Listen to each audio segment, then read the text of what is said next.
सकते थे, जिसकी एग्ज़ाम डेट 24 जुलाई से लेकर 4 अगस्त के बीच रखी गई थी।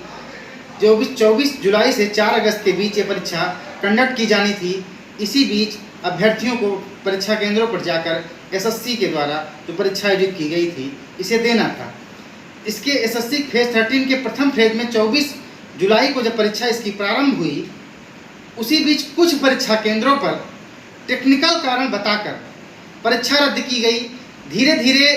एक आध दो परीक्षा केंद्र रद्द हुए, तो अभ्यर्थियों के द्वारा बहुत समस्याओं का सामना नहीं हुआ कि इतने बड़े लेवल पर परीक्षाएं आयोजित हो रही हैं। एक आध दो केंद्रों पर अगर परीक्षा कैंसिल भी हो गई है किसी टेक्निकल कारण को बताकर, क्योंकि इस समय कंप्यूटर बेस्ड टेस्ट हो रहे हैं, ऑफलाइन परीक्षा नहीं हो रही है, तो इसको किसी गंभीरता से लेते हुए विद्यार्थियों के द्वारा ये माना गया कि चलो ठीक है, आगे ये परीक्षा करवाई जा सकती है। लेकिन धीरे धीरे जब अभ्यर्थी को ये खबर मिली कि 24 तारीख के इसी तरह पूरे देश के कई परीक्षा केंद्रों पर कई टेक्निकल कारण बता करके परीक्षा को रद्द कर दिया गया, और धीरे धीरे 24 से 26 तक लगातार 3 दिनों तक परीक्षाओं को न कराने के लिए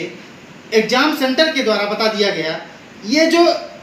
टेक्निकल कारण बताया जा रहा था, टेक्निकल कारण से परीक्षा आयोजित नहीं हो रही है, ये एसएससी के द्वारा कोई आदेश पारित नहीं किया गया था। ये जो आदेश पारित किए जा रहे थे, प्रत्येक सेंटर के द्वारा केवल टेक्निकल रीजन बता करके इसको बताया जा रहा था। खुद ही आदेश निकाल करके विज्ञप्ति अपने एग्जाम सेंटर के बोर्ड में गेट पर लगा देते थे। अब सोचिए कि और इस बार जो एडुकेटी कुछ इसको कंपनी मिली थी जो इस परीक्षा को फेज़ 13 के एसएससी की फेज़ 13 परीक्षा को आयोजित करा रही थी, इस बार लगभग 500 किलोमीटर दूर विद्यार्थियों के परीक्षा केंद्र बनाए हुए थे। अब अगर कोई विद्यार्थी 500 किलोमीटर दूर परीक्षा केंद्र पर परीक्षा देने के लिए जाए और उसकी परीक्षा कैंसिल हो जाए,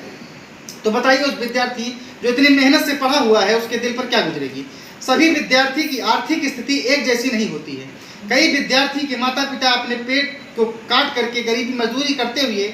बच्चों को पढ़ाते हैं, तथा पड़ोसियों से पैसा उधार लेकर के 500 किलोमीटर भाड़ा दे करके, यात्रा भत्ता दे करके,